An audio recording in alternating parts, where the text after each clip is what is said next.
البدع والأهواء، أهل البدع العقائدية وأهل البدع السياسية. نقول بيننا وبينكم السلف، بيننا وبينكم الكتب، كان فيقول البدع بيننا وبينكم. لا يجوز. لا يجوز. نعبد.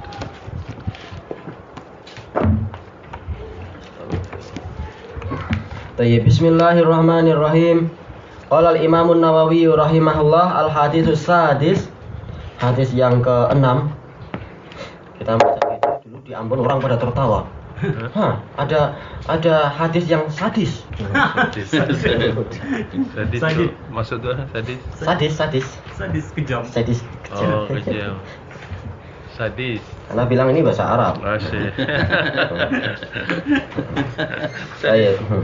Ani Zubair bin Adi rahimahullah qala ataitu Anas bin Malik radhiyallahu anhu fasyakawna ilaihi. Saya mendatangi Anas bin Malik radhiyallahu anhu, kemudian kami mengeluh kepada beliau manalqa minal Hajjaj, apa yang kami alami, apa yang kami dapati dari Hajjaj bin Yusuf As-Saqafi ini. Faqal, maka beliau berkata, isbiru, bersabarlah kalian.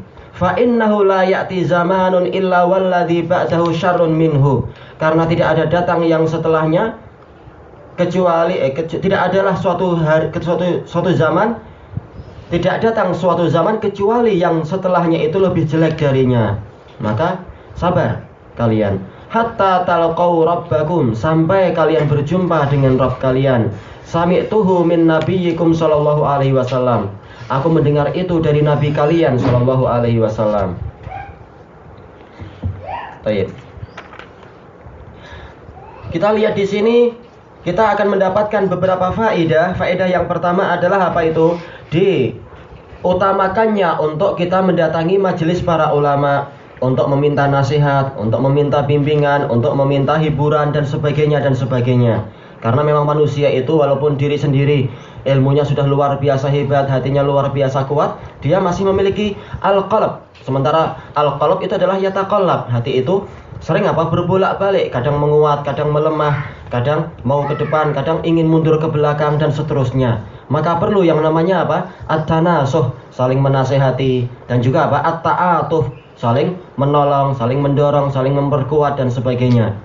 Dan tentunya orang yang paling sesuai untuk kita mintai penguatan dari kalangan nasihat-nasihatnya adalah para ulama, orang yang memiliki ilmu, dan juga para al-kibar, ashabi at-tajrubah, sebagaimana penjelasan para ulama itu, yaitu orang-orang tua yang berpengalaman dan sebagainya. Maka di sini sahabi tersebut Az-Zubair ibnu Adi, si tabi'in, mendatangi Anas bin Malik mengeluhkan tentang apa yang dialami ini. Anas bin Malik sendiri mengalami gangguan dari Hajjaj, tapi kemudian Kemudian beliau mengirim surat. Ketika beliau dihinakan oleh Hajjaj, beliau akhirnya mengirim surat kepada Amirul Mukminin. Kalau nggak salah waktu itu adalah Marwan ibnul Hakam. Maka begitu surat itu sampai ke Marwan ibnul Hakam, langsung Marwan mengirimkan surat ke Hajjaj bin Yusuf mengatakan, sesungguhnya orang-orang Yahudi dan orang-orang Nasara, mereka sangat memuliakan pembantu Nabi. Sementara Anas bin Malik adalah pembantu Nabi, dan Nabi kita adalah Nabi yang terbaik. Gimana kamu menghinakan pembantu Nabi? Kalau kamu tidak segera minta ridho kepada Anas, maka seluruh panah akan menghantam kamu. Wah, ketakutan. Langsung dia berkeringat, disebutkan dalam biografinya itu. Takut dia. Nah, dia kejam, tapi dengan rajanya dia setia. Maka langsung dia mendatangi Anas, minta maaf gini. Mengatakan, ya Aba Hamzah, aku minta maaf gini. Takut dia. Baik. Dan Hajjaj bin Yusuf, ya ini sebagai tentunya sebagai hiburan, karena penguasa-penguasa secara umum, walaupun kita lihat suka korupsi, suka ini, nggak ada yang sejahat Hajjaj bin Yusuf. Paling membunuh berapa orang. Sementara Hajjaj bin Yusuf di dalam masa pemerintahannya itu sebagai panglima, ribuan orang sudah meninggal. Yang dibunuh bukan sembarangan, dari kalangan sahabat dan tabi'in. Ini ngeri sekali. Maka kita menghibur diri. Ini belum sampai sejarah Hajjaj bin Yusuf, masih menyajikan kitab Brim juga. Baik. Dan Hajjaj bin Yusuf sendiri, dia adalah adalah hukuman Allah Ta'ala kepada para hamba yang durhaka. Kenapa? Karena dia adalah hasil doa dari Umar ibnul Khattab radhiyallahu anhu. Ketika penduduk Kufah itu sering mengacau sang gubernur, padahal gubernurnya orang-orang terbaik, Sa'ad bin Abi Waqqas yang berjaya meruntuhkan di bawah kekuasaan beliau, runtuh itu kerajaan Persia. Itu pun diejek-ejek oleh orang-orang Kufah. Demikian pula penggantinya yaitu Mughirah bin Syu'bah yang dikatakan sebagai Duhatul Arab. Itu pun diejek oleh mereka, dicela, dituduh ini, tuduh itu. Dan Umar tidak suka negara itu kacau, maka kalau ada keluhan maka beliau istirahatkan para gubernur beliau, karena memang beliau tahu sahabat sendiri nggak suka jadi gubernur. Kalau diistirahatkan malah gembira mereka. Tidak dengan zaman sekarang. Minta-minta. Iya. Nah, ketika sering Umar bin Khattab, akhirnya penat sendiri Umar. Ini aku ganti-ganti terus. Mereka nggak puas-puas juga. Sampai di dalam sholatnya Umar sendiri kacau pikirannya, terganggu gara-gara penduduk Kufah. Akhirnya beliau mengatakan, ya Allah, sesungguhnya penduduk Kufah itu nggak ridho dengan pemimpin-pemimpin yang baik. Ya Allah, kirimkanlah untuk mereka seorang pemuda yang ganas dari Saqif. Dari apa itu? Penduduk suku Hawazin itu dan sebagainya itu dari Saqif. Dan betul ternyata yang muncul adalah ini Hajjaj bin Yusuf, yang kita sudah dengar beberapa ucapan dia yang menyebabkan mereka ketakutan itu. Nah, Hajjaj bin Yusuf begitu dia berkuasa, dia tahu memang banyak pemberontakan. Memang pada waktu itu banyak pemberontakan di zaman-zaman ketika dia belum jadi penguasa itu. Nah, ketika dia dinaikkan jadi penguasa, dia mengumumkan seluruh jam malam untuk wilayah Irak pada jam kesekian jam sudah dikenal. Di zaman Nabi pun sudah ada pewaktuan. Maka tidak ada yang keluar, barang siapa keluar rumah maka dia akan dipenggal. Langsung hukumannya ngeri. Orang nggak ada yang berani, sudah tahu sekian banyak orang terbunuh. Ternyata ada orang Badui, dia dari tempat jauh masuk di jam malam itu, ditangkap sama tentaranya, hendak dibunuh, tapi dia bilang, saya orang Badui, saya nggak tahu kalau ada jam malam di sini. Tentaranya bingung. Iya juga. Ini dibawa ke Hajjaj. Gimana kamu keluar di jam segini? Saya orang Badui, saya bukan orang kota, saya tidak tahu. Tolong saya dimaafkan. Kemudian Hajjaj bin Yusuf mengatakan, kamu nggak salah. Ya udah, kamu dari sisi ini aku maafkan. Tapi kalau kamu aku maafkan, nanti banyak orang beralasan seperti kamu, maka kamu akan tetap aku penggal. Dipenggal. Muskilah. Banyak kisah-kisah lucu juga tentang Hajjaj bin Yusuf di dalam kitab Adqiyah ini. Sering juga dia dikalahkan oleh masyarakat. Baik. Nah, itu adalah kisah Hajjaj bin Yusuf. Makanya ketika orang banyak mengeluh tentang kisah-kisah tersebut, tentang ujian yang dialami itu, akhirnya mereka pun mengeluh kepada Anas bin Malik. Maka Anas mengatakan, bersabarlah kalian. Ini menunjukkan apa? Wajibnya bersabar di dalam memikul takdir. Sebagaimana yang diucapkan oleh siapa? Oleh Al-Hasan Al-Basri itu, bahwasanya penguasa yang zalim itu adalah hukuman Allah kepada rakyat yang zalim. Maka hukuman Allah jangan dilawan dengan pedang, tapi dengan banyak istighfar. Baik. Kemudian Anas menyebutkan apa alasan bersabar itu? Karena tidak ada suatu zaman yang datang, suatu masa yang datang kecuali yang setelahnya itu lebih jelek. Maka kalau kalian tidak sabar dengan yang ini, boleh jadi setelah itu akan semakin dahsyat dan kalian lebih tidak sabar lagi. Semakin tidak sabar, semakin apa? Nggak dapat pahala, bahkan dimurkai oleh Allah. Nggak ridho dengan takdir Allah dan sebagainya. Beliau mengatakan hatta talqau rabbakum, sampai kalian berjumpa dengan Rabb kalian. Di sini juga ada dalil bahwasanya apa? Tetap zaman-zaman pertama itu adalah zaman yang terbaik. Karena zaman Hajjaj masih secara umum adalah zaman orang-orang soleh. Cuma pemimpinnya ini yang jahat.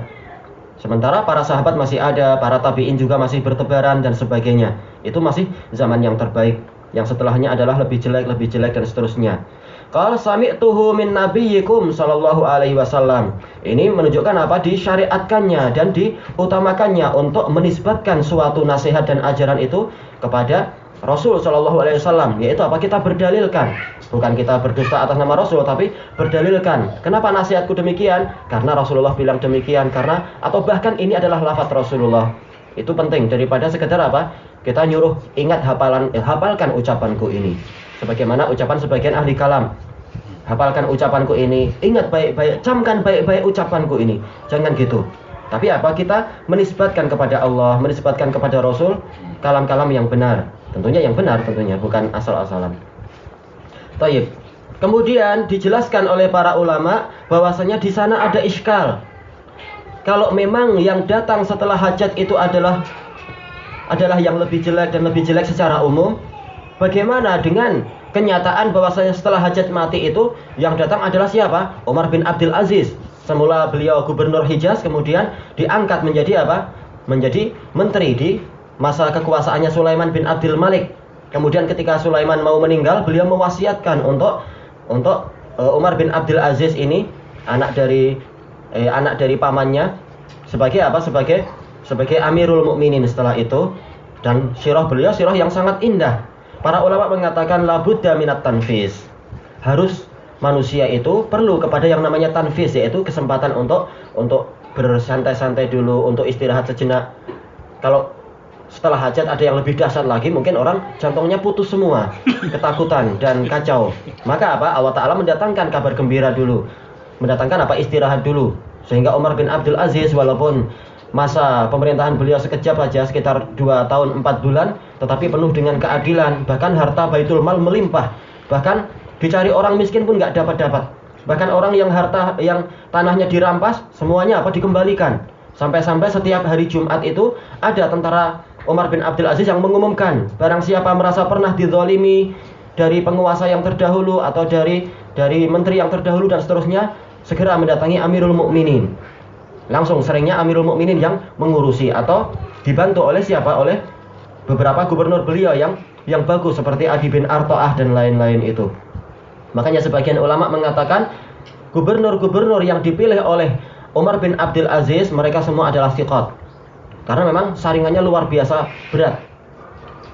Seperti disebutkan di dalam kitab Al-Adqiyah itu, Umar bin Abdul Aziz tanya kepada seseorang, kepada orang kepercayaannya, aku ingin mengangkat seorang gubernur yang baru di suatu wilayah. Coba menurutmu siapa? Maka si ini penasihatnya baik, dia adalah orang terpilih. Dia mengatakan, saya lihat ada orang yang sering datang ke kita, akhlaknya juga baik dan dia juga bahasanya bagus. Bagaimana kalau Anda coba dia? Umar tanya, siapa namanya? Si Fulan. Nah, kemudian dipanggil. Dipanggil pada kali yang pertama, tapi jangan kasih tahu bahwasanya aku mau apa? Aku mau angkat dia sebagai gubernur. Nah, sekarang dipanggil, dia jalan pelan-pelan dengan sopan dan baik, diajak bicara bagus dan seterusnya. Nah, kemudian apa? Kemudian diizinkan pulang. Kemudian pengawalnya atau ini tadi penasihatnya disuruh untuk datangi orang itu, bilang, besok kamu datang ke Amirul Mukminin, kamu akan dilantik menjadi gubernur. Nah, betul, akhirnya apa? Pada pagi harinya dia pun datang. Kemudian di hadapan Umar bin Abdul Aziz, Umar mengatakan, semula aku ingin ngangkat kamu jadi gubernur, tapi sekarang nggak jadi. Wah, dia sedih. Kenapa wahai Amirul Mukminin? Apa salah saya? Umar mengatakan, kemarin ketika kamu belum aku kasih tahu untuk apa kamu datang, kamu melangkah satu-satu pelan-pelan. Tapi setelah kamu tahu aku mau angkat kamu jadi gubernur, kamu sekali langkah itu dua kali lipat, menunjukkan kamu punya semangat untuk cari kekuasaan. Dah, aku gak mau. Itu ketelitiannya Umar. Nah, makanya banyak orang yang gembira pada masa kekuasaan Umar. Ketika beliau meninggal, banyak yang menangis. Baik, dan kisah panjang, terlalu panjang untuk kita sebutkan biografi Umar bin Abdul Aziz. Baik, ilahuna wallahu ta'ala a'lam. Tapi dia dimiliki satu gamis. Wallahu a'lam. Enggak tahu ana. Kalau masalah hanya punya satu, kita tidak tahu. Tapi kalau bajunya memang sangat sederhana, bahkan kendaraannya pun sangat sederhana, iya. Karena kendaraan Amirul Mukminin adalah apa? Adalah Firzaun, kuda-kuda Romawi. Tapi ketika beliau diangkat sebagai gubernur, sebagai Amirul Mukminin, kemudian didatangkan kepada beliau kendaraan kerajaan untuk beliau miliki, beliau nggak mau. Beliau bilang, ambil bighal dari rumahku tuh, aku nggak mau kecuali itu. Padahal bighal peranaan keledai, keledai dengan kuda. Dia memikirkan dalam grup kan? Ya boleh jadi. Dia punya satu gamis.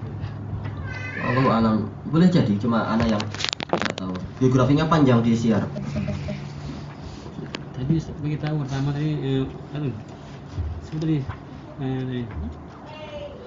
Hajjaj bin Saqafi. Hajjaj bin Yusuf As-Saqafi. Bin Yusuf. Bapaknya orang soleh.